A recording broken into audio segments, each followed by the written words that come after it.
पहले पार्ट में आपने देखा कि कैसे उत्तर प्रदेश में 2005 में हुए राजूपाल हत्याकांड के मुख्य गवाह उमेश पाल को बाहुबली नेता अतीक अहमद ने जेल में रहते हुए सरेआम मौत के घाट उतरवा दिया और कैसे हत्यारे बेखौफ हत्या को अंजाम देकर फरार हो गए।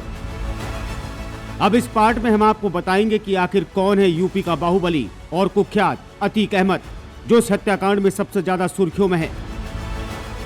अतीक का आपराधिक इतिहास क्या है और कैसे अपराध की दुनिया का हाथ थामकर उसने राजनीति में सांसद बनने तक का सफर तय किया।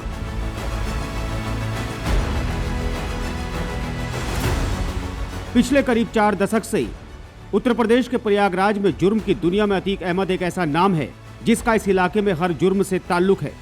गली के गुंडे से शुरू होकर माफिया और फिर राजनीति के गलियारे में माननीय बनने तक अतीक का काफी दबदबा रहा। 1962 को जन्मा अतीक मूलतः उत्तर प्रदेश के श्रावस्ती जनपद का रहने वाला है।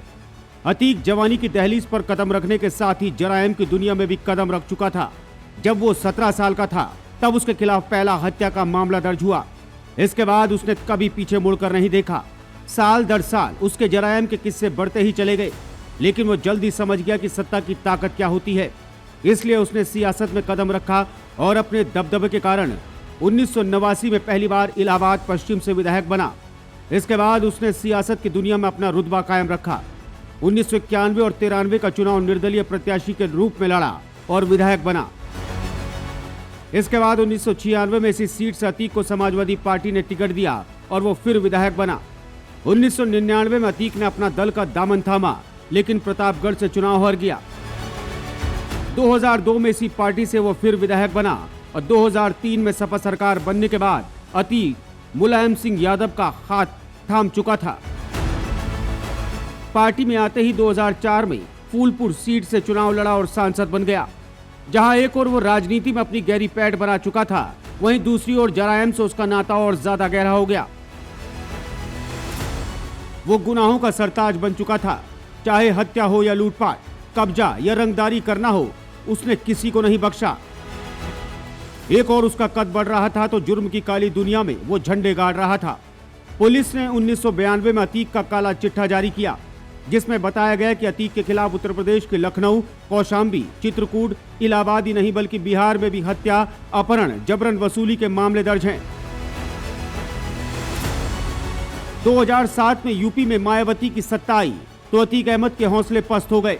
मायावती के कार्यकाल में अतीक के ऊपर एक के बाद एक मुकदमे दर्ज होने लगे और पुलिस के डर से अतीक अंडरग्राउंड हो गया। 2004 में फूलपुर से सांसद बनने पर इलाहाबाद पश्चिम विधानसभा सीट खाली हुई, जिस पर उपचुनाव हुआ। इस सीट से अतीक का छोटा भाई अशरफ को टिकट मिला, लेकिन वो बसपा के राजूपाल को, जो एक समय अतीक का साथी था, से चुनाव हार गया और राजूपाल विधायक बन गया।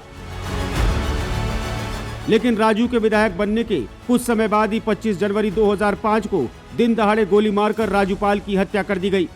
इस हत्याकांड ने पूरे यूपी को दहला दिया।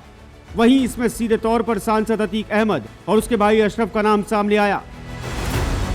राजूपाल की हत्या में नामजद आरोपी होने के बाद भी अतीक सांसद बना रहा और मुलायम सिंह को घोर आलोचनाओं का सामना करना पड़ा। इसके बाद 2007 में दबाव के कारण बाहुबली सांसद अतीक को पार्टी से बाहर का रास्ता दिखाया गया। गिरफ्तारी के डर से बाहुबली सांसद तब फरार था। उसका घर, कार्यालय सहित 5 स्थानों की संपत्ति न्यायालय के आदेश पर कुर्क की जा चुकी थी। इस दौरान अतीक पर 20,000 का इनाम भी रखा गया था। वहीं इनामी सांसद की गिरफ्तारी के लिए पूरे देश में अलर्ट जारी किया गया। मामले को बढ़ता देख बाहुबली सांसद ने मायावती के डर से दिल्ली में आत्मसमर्पण कर दिया। तब से लेकर अब तक अतीक अपने गुनाहों की सजा देश की अलग अलग जेलों में काट रहा है, लेकिन जेल में रहते हुए भी उसने अपने कर्म नहीं छोड़े और वहां से भी वो अपने गैंग को ऑपरेट करता रहा। अतीक के काले कारनामों में अतीक का पूरा परिवार शामिल है। क्या पत्नी और क्या बच्चे, सब एक से बढ़कर एक। भाई से लेकर बेटों तक Atiq Ahmad brothers and sons का जाल फैला है और गुर्गे इतने की गिनती खत्म नहीं होती। अतीक के गुनाहों में उसका भाई अशरफ भी बराबर का भागीदार है। साल 2005 में हुई विधायक राजूपाल की हत्या के मामले में अतीक अहमद और उसका भाई आरोपी अशरफ समेत अन्य आरोपियों पर सीबीआई हत्या का आरोप तय कर चुकी है। अशरफ के खिलाफ 33 आपराधिक मुकदमे हैं। 2020 में कौशाम्बी से गिरफ्तारी के बाद से वो बरेली जेल में बंद है। वहीं अतीक का बेटा मोहम्मद उमर भी हिस्ट्री शीटर है। 2018 में लखनऊ के प्रॉपर्टी डीलर मोहित जायसवाल को किडनैप कर देवरिया जेल में ले जाकर पिटाई करने के मामले में उमर आरोपी है।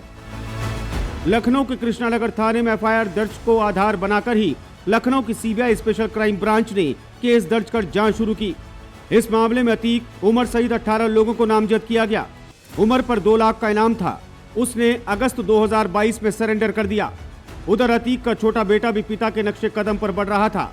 उसके खिलाफ जमीन पर कब्जा करने और प्रॉपर्टी डीलर जीशान से 5 करोड़ की रंगदारी मांगने का आरोप है। पुलिस ने उस पर 25,000 और फिर राशि बढ़ाकर 50,000 का इनाम कर दिया। आरोप लगा कि अली ने दिसंबर 2021 में करेली थाने में प्रॉपर्टी और रंगदारी को लेकर जीशान के घर में जाकर मारपीट की। अली ने जेल में बंद पिता अतीक से जीशान की बात करवाई। इसके बाद से अली फरार चल रहा है। उसने जुलाई 2022 में कोर्ट में सरेंडर किया।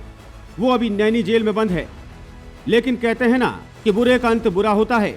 आज नौबत आ गई कि बाहुबली को अपनी जान का खतरा दिखाई दे रहा है, इसलिए वो सुप्रीम कोर्ट में अर्जी लगा रहा है। उमेश पाल हत्याकांड में पुलिस तेजी से कार्रवाई कर रही है और अब तक इस केस में 2 एनकाउंटर हो चुके हैं। बाकी अपराधियों की धरपकड़ और तलाश जारी है। उम्मीद है कि पुलिस को बहुत जल्दी कामयाबी मिल भी जाएगी। इस हत्याकांड में जहां जेल से साजिश रचकर उमेश पाल को मौत के घाट उतारा गया, उसमें अतीक अहमद, अशरफ और अतीक का बेटा और पत्नी सभी को पुलिस ने आरोपी बनाया है। बहरहाल अब देखना यह है कि पुलिस अन्य अपराधियों को सीधे नरक पहुंचाती है या फिर जेल। ये स्टोरी आपको कैसे लगी हमें कमेंट करके जरूर बताएं और हमारे चैनल को लाइक करते हुए आप देखते रहिए क्राइम पेट्रोल।